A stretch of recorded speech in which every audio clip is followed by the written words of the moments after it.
This is Nightline. Tonight, boy band plot, a star in the group Why Don't We, known for their hit Falling. Allegedly targeted in a murder-for-hire scheme. Why were you trying to put a hit out on Jack Avery? Are you kidding me? His social media influencer ex-girlfriend and her father now arrested. They come up with this idea to go on the dark web and try and hire a hitman. How ridiculous is this? How authorities say the once seemingly perfect young couple ended up like this. The FBI is banging on the door to let you know that your baby mama is trying to have you killed. I mean, I would lose it. Plus, Microsoft co-founder Bill Gates' fall from grace. Once the richest man in the world, now grilled by Congress about his relationship with convicted sex offender Jeffrey Epstein. Will this be what history remembers him for? And Bebe Rexha's Dirty Blonde Summer. A dirty blonde summer is like living so unapologetically yourself. The I'm Good singer. I'm good, yeah, I'm feeling alright. Baby, I'ma have the best night of my life. With their single New Religion becoming a song of the summer, I feel the beat, it's like a new religion. reaching #1 on the dance charts. What she has to say to her haters now. Plus, Taylor Swift's surprise performance, where she thrilled the crowd with her huge new hit, I Knew It, I Knew You. I knew it, I knew you. I knew it, I knew you. From ABC News headquarters in New York, this is Nightline. Good evening, thank you for joining us. Tonight, Bill Gates' fall from grace. The Microsoft co-founder and philanthropist under fire on Capitol Hill, grilled about his relationship with convicted sex offender Jeffrey Epstein. Could this eclipse his legacy? Bill Gates was a wonder kid who dropped out of Harvard to create Microsoft, helping to launch the digital revolution. We're just at the beginning, and so there's a lot more great things to come. And making him one of the richest men in the world. Then, along with his then-wife Melinda, Gates turning his attention and money to some of the world's biggest problems, malaria, AIDS, using his fortune to try to make the world a better place with the Gates Foundation. But the once respected innovator and philanthropist, appearing on Capitol Hill to explain his ties to convicted sex offender Jeffrey Epstein. I hope my testimony is helpful to the important work of the committee to find justice for the victims. Gates and Epstein began their association in 2011 after Epstein pled guilty to soliciting a minor. The extent of their relationship revealed in the Epstein files. Bill and Melinda Gates filed for divorce in 2021, Gates admitting to extramarital affairs during their 27-year-long marriage. Today, Bill Gates told members of the House Oversight Committee during closed-door questioning that Jeffrey Epstein learned of his infidelity and tried to leverage it against him. What information did you have about the conviction of Mr. Epstein in 2008? And why didn't you use more diligence? According to the Wall Street Journal, which revealed audio of a meeting earlier with employees at the Gates Foundation, Gates apologized, saying it was a huge mistake to spend time with Epstein. Gates also expressing remorse in an interview with 9 News Australia. Every minute I spent with him, I regret and I apologize that I did that. We turn now to the stunning alleged murder-for-hire plot. A young popular media influencer accused of conspiring with her lawyer father and another man to kill the father of her young daughter, the singer of an up-and-coming boy band. The twisted tale of a promising power couple gone wrong. And guys, that group right here, hold that right there, big smile. Everybody look up here. Why Don't We is a Gen Z boy band. From the minute they debuted, they were very much that formula of what makes up a boy band. So they were good looking, young, super talented, and would actually engage with their fan base. This album is gonna be absolutely insane, and I know it's gonna bring us to some crazy places. Jack Avery was one of the band's founding members, known for his raspy voice with hit songs like What Am I? If I said I'm falling, would you just reply, I know you are, but what am I?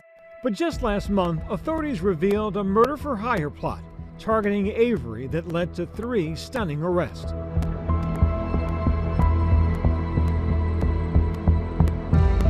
May 2026, there are 3 people arrested: Gabby Gonzalez, her father, Francisco Gonzalez, and Gabby's former boyfriend, Kai Cordry. I think it's important to emphasize that this conspiracy to commit murder was not just idle talk. These were parties that got together to plan the murder of Jack Avery. Jack's ex-girlfriend and 2 others now charged with conspiracy to commit murder, attempted murder, and solicitation to commit murder. This story is about someone's fantasies getting out of control. A media influencer, her father, her boyfriend allegedly colluding to kill the guy from the boy band? What? So why would Gabriela Gonzalez want Jack Avery dead? Why would the mother of this child want to have the father of the child killed? Why would anybody want to do that? There needs to be some sort of test or something done on people before they have kids. Just wanted to share some of my rooftop thoughts. Gabriela Gonzalez is a social media influencer. Her online personality is one that is very happy, joyful, and kind of what you expect. Oh my gosh, you want me to talk more about Taylor Swift? Bet. She's a surfer, she's in a bikini, she's at the beach, she's gardening, she's taking care of her daughter. And then we started seeing her a lot more once she started dating Jack Avery. And here comes Gabriela calling Jack while he's out on tour to let him know, hey, I'm pregnant. Jack spoke about that moment on the Zach Sang Show podcast. She's already crying, and my heart just starts racing. I'm like, please don't tell me you're pregnant. Please don't tell me you're pregnant. Like, I was like, I can't do this right now. And she's like, I'm pregnant. It was tough at some points, but for the most part, like, it's been good. Like, I just gotta be the best dad I can be. Within about a year, it seems, from what we know, that Jack and Gabby's relationship is starting to fall apart behind the scenes, quietly. The young couple splits up and become embroiled in a bitter custody battle over their young daughter, Lavender.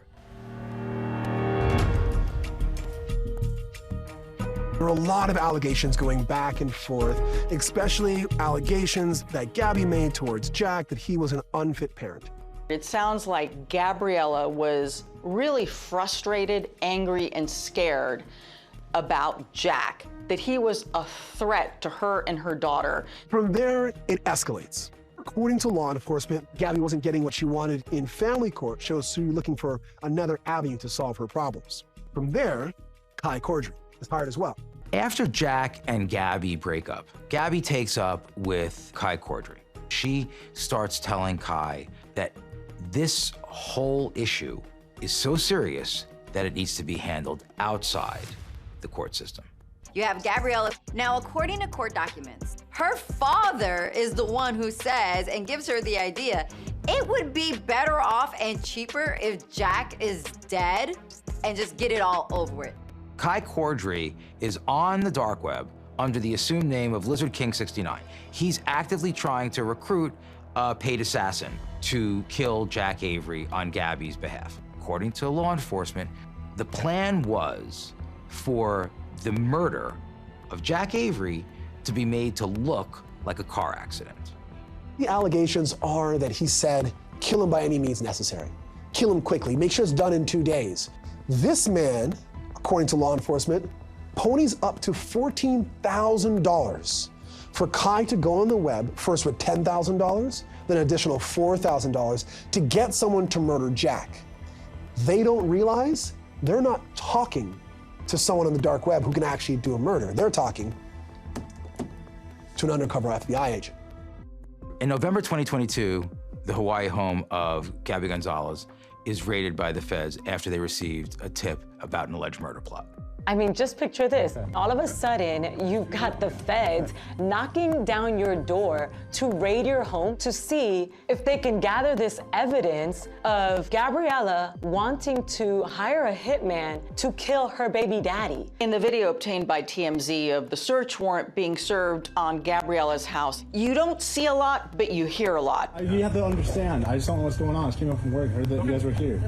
We have people inside that just need to document everything. So we need to make sure that you don't have anything on us that can hurt us there. According to authorities, the FBI removed mostly electronic devices, cell phones, SD cards, thumb drives, laptops. Digital forensic evidence is kind of like the new DNA. 4 years after that November 2022 raid, Lavender is 7 years old, and in May 2026, the shocking development, the FBI arrests Gabby, her father Francisco, and her former boyfriend, Kai Cordry. Now to an alleged murder-for-hire plot involving a TikTok star, her father, and a singer from a boy band. Prosecutors say Gabriela Gonzalez tried to hire someone to kill her ex-boyfriend, Jack Avery. All three face 25 years to life if convicted on all charges. This is a statement that Jack Avery released. A few days ago, 3 individuals were arrested in connection with an alleged plot to kill me. One of those individuals is the mother of my daughter. Throughout that time, I chose to remain silent out of respect for the legal process and, most importantly, for my daughter. Right now, my focus is on being the best father I can be. Gabby Gonzalez did not respond to ABC News' request for comment. Attorneys for Kai Cordray and Francisco Gonzalez declined to comment as well. This is just the beginning of what will surely be a sensational trial, or trials, once these charges go to court. For much more in this story, including how the FBI uncovered the alleged plot on the dark web, watch The Boy Band Murder Plot, now streaming on Disney Plus and Hulu. When we come back, we're with the I'm Good singer, Bebe Rexha, why she says summer 2026 is going to be hers. I'm good, yeah, I'm feeling alright, baby, I'ma have the best night of my life.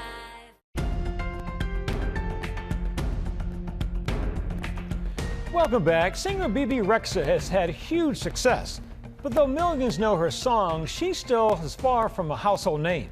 She says her new album, Dirty Blonde, is going to change that and become the soundtrack of this summer. Here's ABC's Morgan Norwood. If you are being talked about, you are doing something right. Whether it's good, whether it's bad, whatever it may be, as long as people are talking about you. And people are definitely talking about Bebe Rexha. You know her from hits like her 2022 global anthem, I'm Good. I'm good, yeah, I'm feeling alright, baby, I'ma have the best night of my life. Or her 9-time platinum 2015 track, Me, Myself, and I. It's just me, myself, and I, solo ride until I die, 'cause I got me for life. She made her pop debut in 2013, co-writing Eminem and Rihanna's Grammy-winning hit, The Monster. Friends with the monster that's under my bed.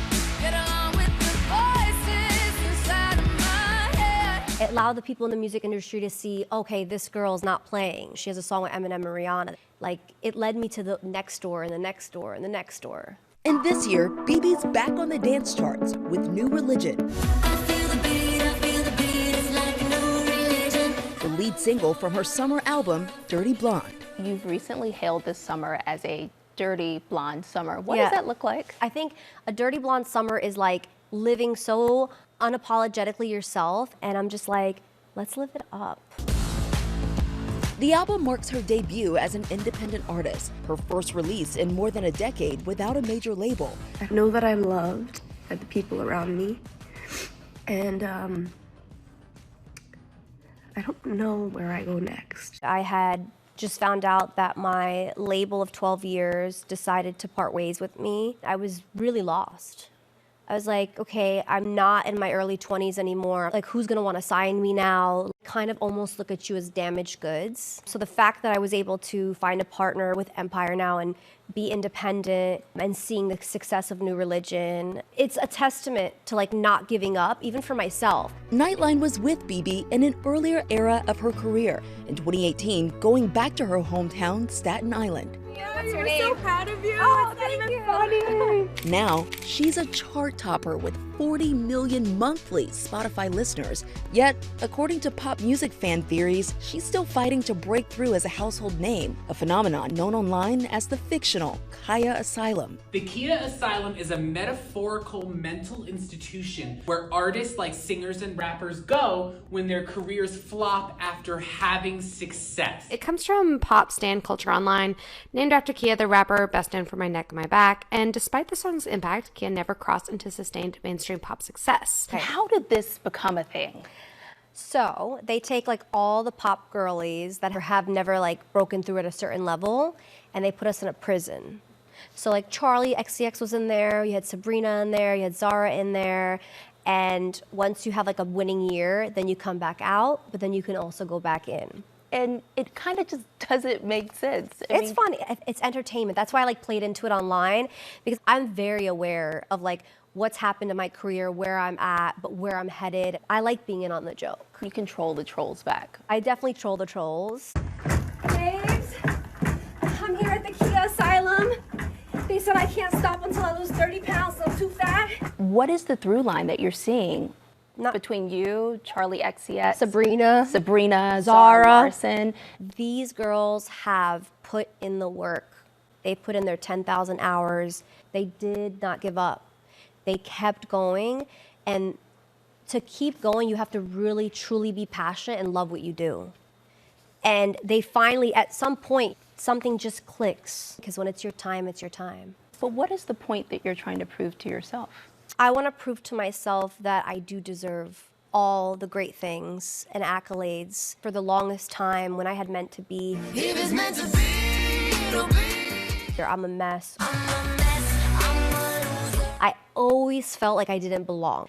I don't want to lead with that anymore. I want to lead with, well, I worked a lot on myself and believing in like who I am and like loving my imperfections. Loving her imperfections despite facing relentless body shamers online.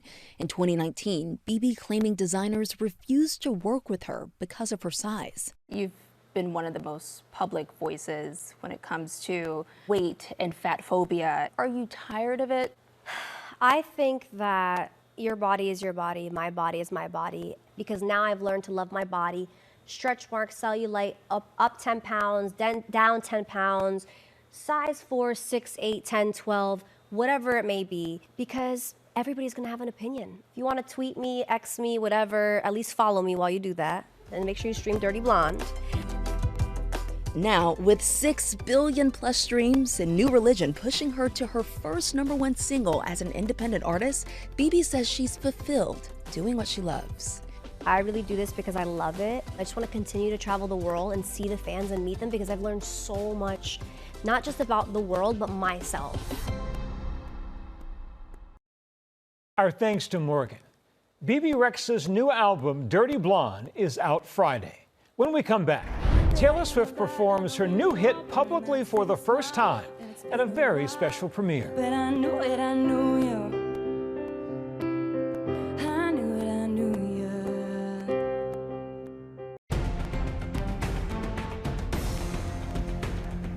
And finally tonight, a very special guest at Toy Story 5's world premiere.